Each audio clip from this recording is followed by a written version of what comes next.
신에게는 아직도 12척의 배가 남아 있습니다. 이거 누가 얘기한 걸까요? 다 잘하네. 이순신이 결사항전의 비장한 각오로 말 한마디 한마디 바로 이 말이죠.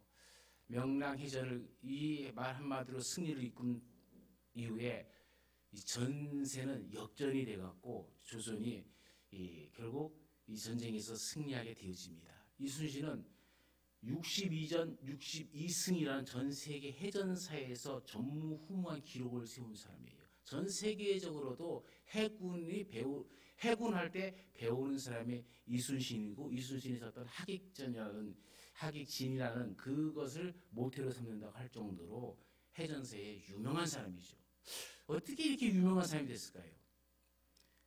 다른 모든 사람들이 우리는 없다, 그것밖에 없다라는 거 없음에 주목할 때에 오직 이순신은 내게 있는 것, 그 있음에 주목하며 인생을 살았던 사람입니다. 이 세상에는 자신감을 가지고 살아가는 사람이 있는가 하면은 열등감을 가지고 살아가는 사람이 있어요. 이 사전에는 열등감을 남보다 못하거나 부족하다고 생각해서 오는 느낌이라고 표현을 하죠. 사람들이 이 열등감을 가지고 살아가는 가장 큰 이유가 무엇일까요? 그건 비교의식입니다. 사람은 어려서부터 부모나 형제나 친구들과 비교하면서 스스로가 열등감을 만들어 간다는 것이죠. 서울대학교 학생들은 열등감이 없을 것만 같아요. 우리나라 최고의 대학을 다닌 이 학생들 아닙니까? 공부 최고 잘했기 때문에 가는 것 아닙니까? 그런데 과연 그럴까요? 서울대학교도 과마다 들어가는 점수가 달라요. 더 높은 점수를 얻어야만 좋은 과를 들어갈 수가 있죠. 서울대학교 학생들 가운데도 좋은 과에 들어간 학생들과 그러지 못한 학생들 간을 비교하면서 열등감을 가지고 있다는 거예요. 그러면 제일 좋은 과에 들어간 학생들은 열등감이 없습니까? 아니에요. 이들도 자기 스스로 자꾸 비교하면서 스스로 열등감을 가진다는 것이죠. 그래서 인간은 열등감 없는 인간이 없다라는 거예요. 결국 열등감을 갖는다는 것은 자신에게 주목하는 것이 아니라 자신이 가지지 못한 그것을 가진 그 사람에게 자기가 비교하기 때문에 갖기 시작하는 거죠. 다른 사람에게는 있고 나에게는 없는 그것을 주목하면 사람은 열등감에 빠질 수밖에 없어요. 하지만 나에게 있는 것을 주목하면은 그 사람은 자신감을 가지고 살아갈 수가 있습니다. 이런 재미있는 우화가 있어요. 어떤 사람이 여러 종류의 꽃과 나무를 심습니다. 열심히 물을 정성을 다해 가꾸었지만 시간이 지나도 꽃이 피질 않아요. 시들어가는 꽃과 나무에게 정원의 주인이 묻습니다. 너희는 왜 이렇게 시들어만 가니? 그래서 은행나무가 이렇게 말합니다. 나는 소나무처럼 높은 기품이 없기 때문이에요. 옆에 있던 소나무도 그럼 너는 왜 시들어가니? 그래서 소나무도 힘없이 이렇게 얘기합니다. 저도 자신이 없어요. 사과나무처럼 맛있는 열매를 맺을 수 없잖아요. 사과나무도 소나무의 이야기를 듣고 이렇게 거듭니다. 저도 자신감이 없어요. 저는 해바라기처럼 크고 아름다운 꽃을 피울 수가 없잖아요. 그때였습니다. 축 늘어진 나무들 사이로 꽃을 피운 들꽃 하나가 보였습니다. 주인은 물었습니다. 모두들 시들어가는데 왜 너만 아름다운 꽃을 피웠구나. 그 비결이 뭐니? 그러자 들꽃이 살며시 웃으면서 이렇게 얘기합니다. 저에게는 자꾸 소박한 꿈이 있습니다. 이런 멋이 사람들에게 기쁨을 준다는 것도 알고 있습니다. 그래서 저는 제 모습을 사랑하고 제 모습을 좋아합니다. 나의 작은 이 꽃을 통해서 다른 사람에게 웃음을 주고 기쁨을 줄 수 있다는 그 자체가 저에게는 너무나도 행복이랍니다. 이런 다른 나무들과 꽃들은 자신에게 없는 것에 주목했지만 이 들꽃은 없는 것에 주목하지 않고 자기가 가지고 있는 것에 주목했죠. 자신에게 있는 것을 주목했기에 아름다운 꽃을 피우고 행복하게 살 수 있었습니다. 우리가 루게릭병이라는 것이 있죠. 루게릭병이라는 것은 이 루게릭이라는 사람이 프로야구 선수였는데 2130경기를 연속 출장할 정도로 건강한 사람이에요. 근데 이 사람이 갑자기 병에 걸렸는데 이 대뇌와 이 신경계 모든 것들이 갑자기 해갖고 근육이 마비되어져 버리고 죽어가는 병이에요. 아직까지 그 원인을 찾지 못합니다. 그래서 이 사람이 그 병으로 인해서 죽었기 때문에 루게릭병이라 이렇게 지칭합니다. 어느 한 대학생이 왼쪽 손가락 2개와 얼굴 근육 일부분밖에 움직일 수 없는 이 병에 걸린 거예요. 그 전까지 멀쩡하게 고등학교까지 멀쩡하게 건강에 다녔는데 대학에 들어가서 갑자기 이 병이 생겨나기 시작한 겁니다. 의사는 거기에다가 의사의 판정까지 내리죠. 잘해야 1년, 2년입니다. 1년, 2년 지나면 근육이 전체적으로 움직이지 못할 정도로 와갖고 결국 죽게 될 겁니다. 어떻게 보면 사형 판결을 받은 거랑 마찬가지죠. 이 갑자기 닥쳐온 지옥 같은 불행 앞에서도 이 대학생은 웃으면서 생활을 합니다. 주위 사람들의 도움을 받아가며 공부를 매진하면서 이렇게 말합니다. 내 몸은 매일매일 다른 사람보다 훨씬 빠르게 죽어가고 있지만 나에게는 꿈이 있습니다. 박사학위를 따고 대학 교수가 되겠다는 꿈이 있기에 나에게는 희망이 있고 힘이 있습니다. 결국 1977년 영국 캠브리지 대학교에서 강의를 마친 한 교수가 학생들의 경외심 어린 기립박수를 받으면서 교수실로 행하는 모습을 보여줍니다. 그 교수의 이름은 스티븐 호킹이었죠. 14년 전 루게릭병에 걸려서 반식물인간이 되고서도 나에게는 꿈이 있습니다 말했던 그 대학생이 교수가 된 겁니다. 이 스티븐 호킹은 휠체어에 앉게 된 뒤에 박사학위를 땄습니다. 그 후에 영국 학술원의 최연소 회원이 되었고 캠브리지 대학의 중력 물리학 정교수가 되었습니다. 이 루게릭병에 걸려서도 자신이 가지지 못한 것에 주목하는 것이 아니라 자신이 가지고 있는 것에 주목해 집중했기 때문에 그는 훨씬 더 오래 살 수 있었고 자기 꿈을 이루면서 살아가며 모든 사람들의 희망이 되었습니다. 어디에 주목하며 살아가고 있는가? 우리는 내가 가지지 못한 없는 것이 아니라 내가 가지고 있는 그 있는 것에 주목하며 살아가야 됩니다. 오늘 본문에는 성전 미문에서 구걸하는 한 지체 장애인이 나오죠. 이 장애인은 날 때부터 한 번도 걸어보지 못한 장애인입니다. 베드로와 요한은 정해진 기도 시간에 성전에 올라가고 있습니다. 이를 본 장애인은 어느 때나 똑같이 한 푼 줍쇼 하면서 불쌍한 소리로 구걸을 합니다. 그 소리가 더 철행할수록 다른 사람들의 마음으로 움직여서 구걸을 많이 할 수 있기에 한 푼 줍쇼 한 푼 줍쇼라는 소리는 굉장히 처절하게 들렸습니다. 베드로와 요한은 구걸하는 장애인 앞에 멈춰 섭니다. 멈춰선 걸음을 본 장애인은 한 푼 얻겠구나 라는 기대감에 기다리고 있죠. 그런데 장애인 앞에 멈춰선 베드로는 한 푼을 던져주는 것이 아니라 남대없이 우리를 보라라고 얘기합니다. 장애인은 당황스러웠죠. 대부분 사람들은 한 푼 줍쇼라고 얘기할 때 별 생각 없이 별 말 없이 동전만 던져주고 갔는데 이 사람들은 멈춰 서서 우리를 보라 이러니 당황스럽죠. 이 당황스러웠던 장애인은 이 사람들이 동전이 아니라 동전보다 더 큰 무언가를 주려고 하는 것이 아닌가 하는 기대를 가지고 베드로와 요한을 쳐다봅니다. 베드로는 자신을 바라보는 장애인에게 이렇게 말합니다. 은과 금은 내게 없다. 그런데 내게 있는 이것을 너에게 줄 것인데 이것은 곧 나사렛 예수 그리스도의 이름이다. 나사렛 예수 그리스도의 이름으로 일어나 걸으라. 베드로가 은과 금은 내게 없다라고 했을 때 장애인은 이 첫마디만 들었을 때 얼마나 실망했겠습니까?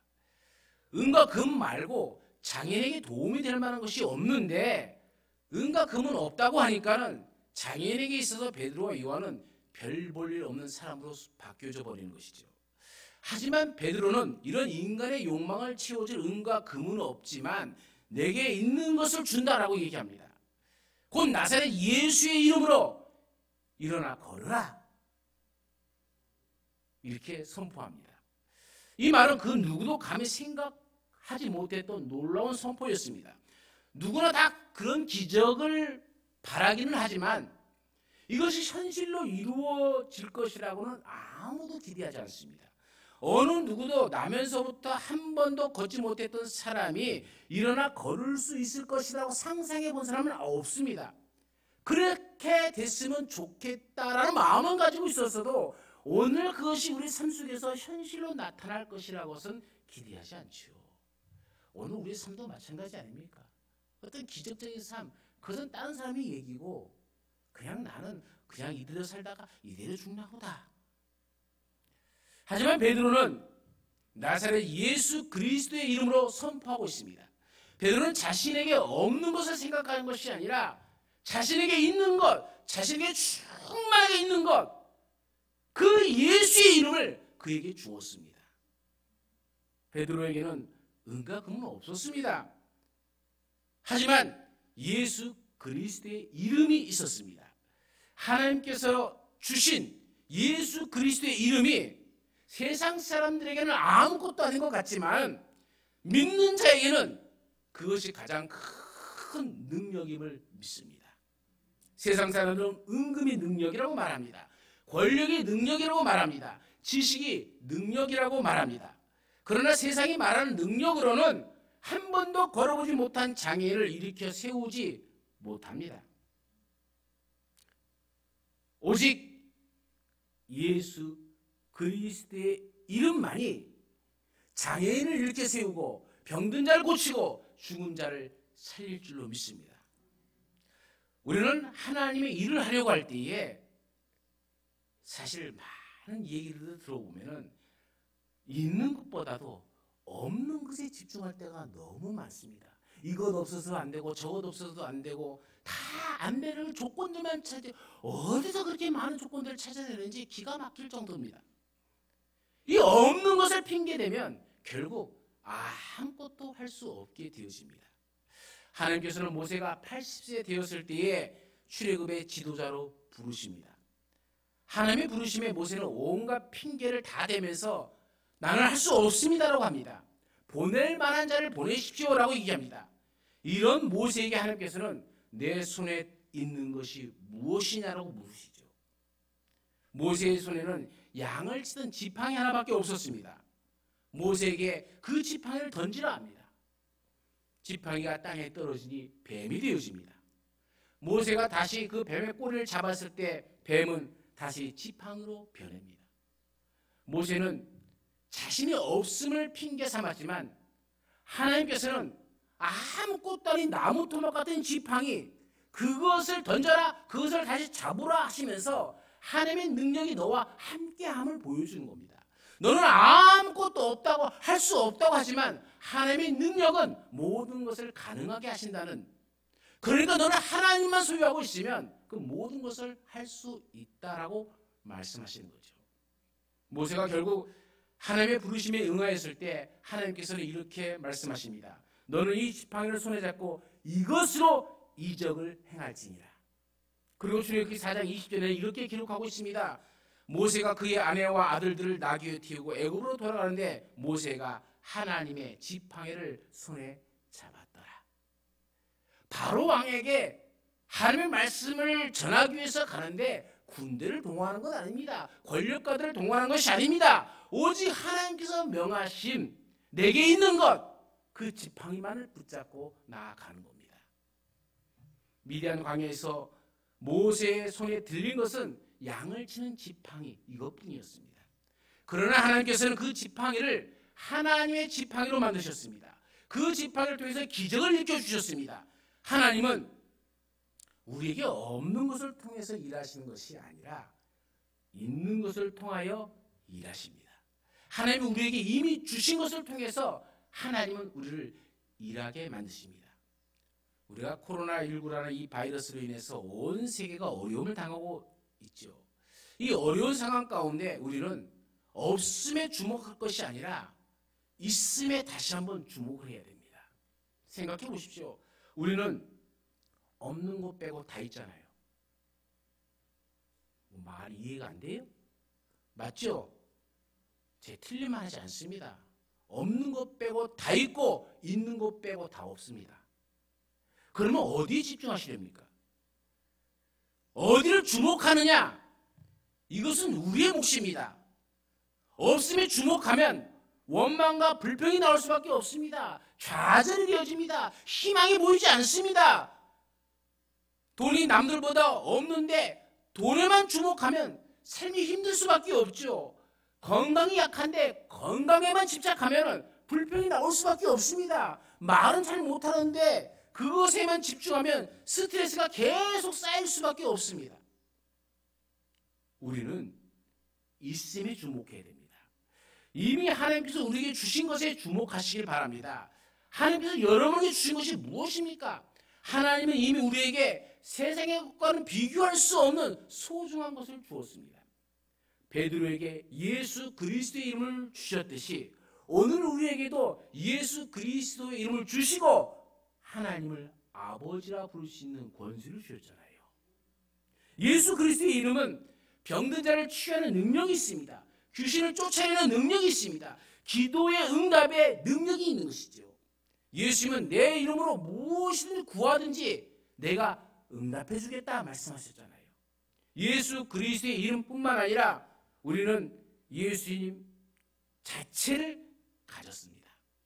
예수님을 구주로 영접한 사람에게는 그 속에 예수님이 함께 거하시며 예수님이 늘 동행하여 주실 줄로 믿습니다.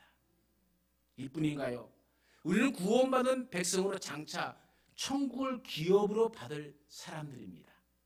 어떤 사람이 1조를 준다고 해도 천국과 바꿀 수가 있겠습니까? 이 세상을 다 준다고 해도 천국의 시민권과 바꾸겠습니까? 이 외에도 우리는 알몸으로 태어나서 이 땅 가운데 지금 누리고 있는 모든 것들 생각해 보십시오. 가지고 있는 것이 얼마나 많은지, 하나님께서 내게 주신 것이 얼마나 많은지 이미 여러분이 가지고 있는 것들을 생각해 보란 말입니다. 수도 없이 많을 겁니다. 우리는 이 귀한 것들을 이미 가지고 있음에도 불구하고 여기 주목하지 못하고 없음에 주목할 때가 너무 많습니다. 나의 시선이 아직도 없음으로 향하고 있다면 오늘 이 시간 있음으로 바뀌어지는 시간이 되어지길 간절히 축원합니다. 우리가 없음에 주목하면 불행한 삶을 살게 되지만 있음에 주목하면 행복한 삶을 살게 되어집니다. 행복한 삶을 살 뿐만 아니라 얻는 유익이 있습니다. 첫 번째로는 있음에 주목하면 만족하는 삶을 살게 되어집니다. 자오스린이 사람답게 산다는 것에 대한 책이 있습니다. 그 책에 이런 글귀가 나와요. 왜 항상 행복하지 않을까? 우리가 바라는 것이 행복해지는 것이 아니라 남보다 행복해지는 것이기 때문이라는 거예요. 왜 우리는 행복할 수 없냐? 우리가 가지고 있는 이게 행복에 초점을 맞추는 것이 아니라 남들과 비교해서 그보다 더 나은 것, 그것을 가지려고 하기 때문에 행복하지 못하다는 것이죠. 이 자오스리는 사람들이 행복하지 못한 이유에 대해서 아주 전곡을 찌르면서 우리에게 들려주는 것이죠. 행복하지 못한 것, 남보다 행복해지려고 하기 때문이라는 거예요. 이런 공감이 되지 않습니까? 결국 자오스리는 사람의 욕심이 행복하게 하지 못하는 방해물이라는 것이죠. 사람은 욕심이 끝이 없습니다. 그 어떤 것으로도 욕심을 만족시킬 수가 없죠. 한번 이런 기사가 신문에 실린 적이 있어요. 미국 시카고의 어떤 사람이 빈민촌에서 여러 해 동안 나라에서 주는 돈을 받으면서 가난하게 살았습니다. 그가 죽은 다음에 주머니를 뒤져봤더니 그 속에서 안전 적금 상자의 열쇠가 나왔어요. 이게 뭔가? 그리고 상자를 열어봤더니 나라에서 빈민이라고 구호를 받던 사람이 100만 달러가 되는 재산을 소유하고 있다는 사실을 알게 된 거죠. 100만 달러면 우리나라 돈으로 10억이 넘는 돈이죠. 10억이 넘는 돈을 가진 사람이 왜 구호를 받으며 살았을까요? 욕심 때문입니다. 욕심을 이기는 길은 자족입니다. 바울은 이렇게 말합니다. 내가 궁핍함으로 말하는 것이 아니니라 어떠한 형편에서든지 나는 자족하기를 배웠노니. 어떤 형편에서든지 나는 자족하기를 배웠다. 여러분 풍요로울 때, 배부를 때 자족하는 것은 쉽습니다. 하지만 궁핍할 때, 배고플 때는 자족하기가 참 어렵습니다. 결핍을 느낄 때 이 자족이라는 말은 너무나도 우리가 감당하기 힘든 말일 것입니다. 그러나 바울은 결핍의 상태에서도 자족했다 그러잖아요. 내가 비천에 처할 줄도 알았다 그러잖아요. 가난할 줄도 알았어요. 그러나 그 모든 것을 통해서 자족함을 배웠습니다. 그 이유는 결핍의 상태에 있어도 하나님께서 허락하신 그 환경이 내게 결핍으로 왔다는 것, 이 결핍 자체가 하나님의 뜻이라는 것을 알았기 때문에 나는 자족함을 배웠다. 그 얘기입니다. 바울의 시선이 내 욕심에 치우치지 않고 하나님을 향했을 때에 결핍의 상태에서도 자족할 수 있었던 겁니다. 바울이 내게 능력 주시는 자 안에서 내가 모든 것을 할 수 있다는 이 고백은 어떤 상황에서도 자족할 수 있다라는 그 이야기이죠. 열왕기상 21장에 보면 아합이 나봇의 포도원을 차지하는 이야기가 기록되어 있죠. 아합은 북이스라엘의 왕입니다. 가질 것 다 가지고 누릴 것 다 누리고 있는 사람입니다. 이런 아합 왕이 나봇의 포도원이 얼마나 아름답게 보였는지 그것을 탐을 내는 거예요. 아합은 나봇에게 그보다 더 아름다운 포도원을 주겠다고 얘기합니다. 값으로 쳐달라고 하면 그에 맞는 값을 지불하겠다라고 합니다. 그래 그 포도원을 내게 달라. 그런데 나봇은 안 주는 거예요. 자신의 포도원은 조상 대대로 내려오는 유산이기 때문에 팔 수 없다는 겁니다. 아합은 이것 때문에 남자가 쫀쫀하게 침상에 누워 밥도 먹지 않고 고민해요. 그 안에 이세벨이 보면서 나봇에게 누명을 씌워서 나봇을 역적 만들어서 포도원을 뺏어버리면 되지 않겠습니까? 그런데요, 이 악한 행위가요, 욕심에 눈이 어두워지니까 지혜로 들려지는 거예요. 참 인간이 그래서 어리석은 거죠.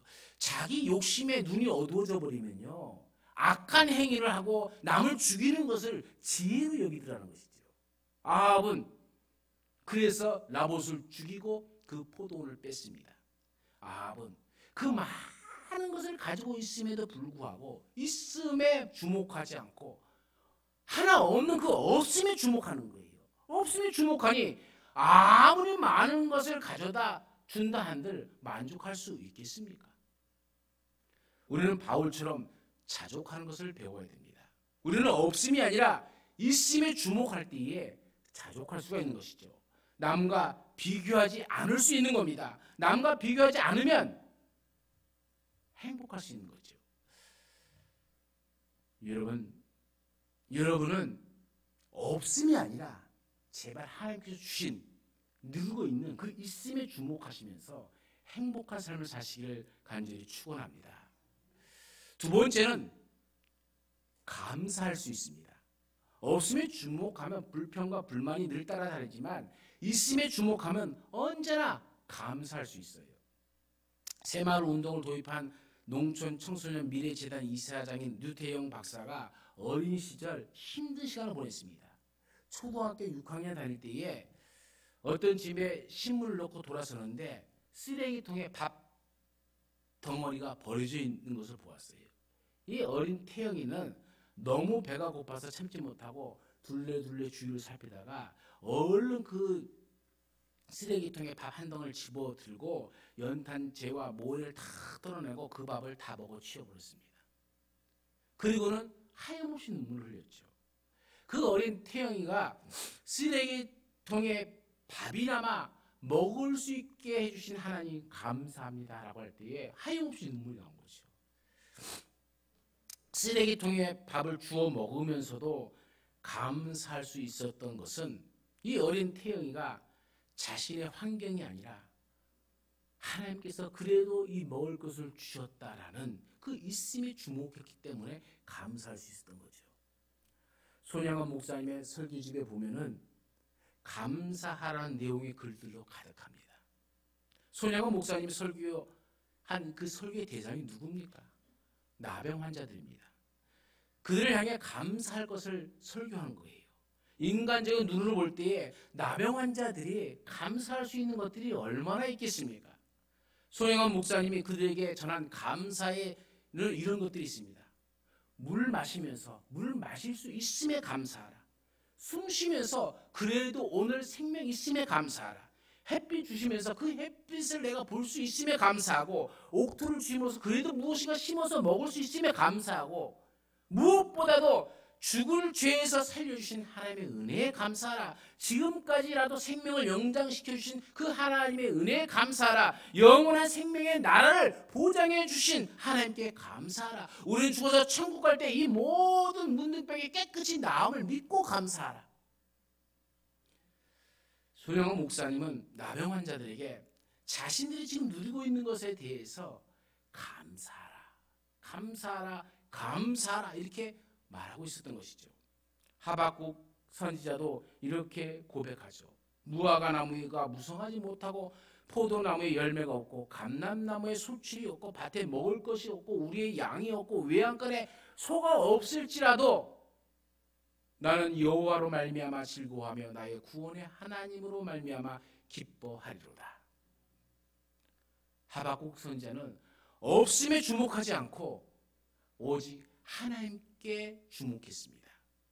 하나님께 주목했기에 없음에도 불구하고 감사할 수 있었던 것이죠.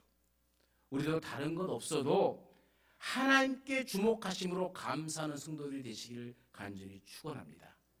매튜 헨리는 이렇게 말을 합니다. 감사는 더하기와 같아서 모든 것에 감사하면 거기에는 하나님의 축복이 더해진다. 어떤 일에든지 어디에서든지 감사하면 플러스의 축복이 온다. 그러나 반대로 원망과 불평은 빼기와 같아서 있는 것까지 다 빼앗기고 만다. 여러분, 우리가 있음에 주목해서 감사하면 하나님께서 플러스의 축복을 주실 줄로 믿습니다.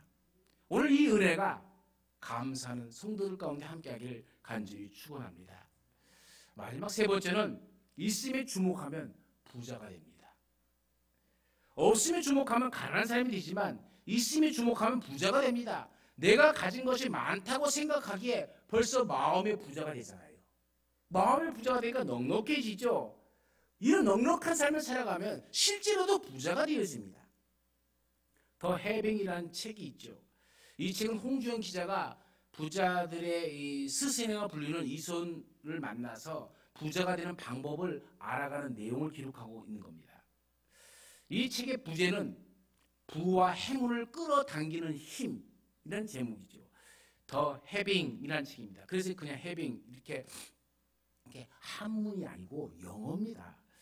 이 이서윤은 해빙에 대해서 이렇게 말합니다. 해빙은 지금 가지고 있음을 느끼는 것이다. 해빙은 돈을 쓰는 이 순간 가지고 있음을 충분하게 느끼는 것. 해빙은 우리의 낸지를 없음에서 있음으로 바꾸어주는 거죠. 없는 것을 보는 것이 아니라 있음에 주목하는 겁니다. 우리가 있음에 귀를 기울일 때 나를 둘러싼 세계는 전혀 다르게 인식되어진다는 것이죠. 없음의 세상에서 있음의 세상으로 바뀌어지고 아무것도 없는 가난에서 우리 삶의 부유함으로 바뀌어진다는 거예요.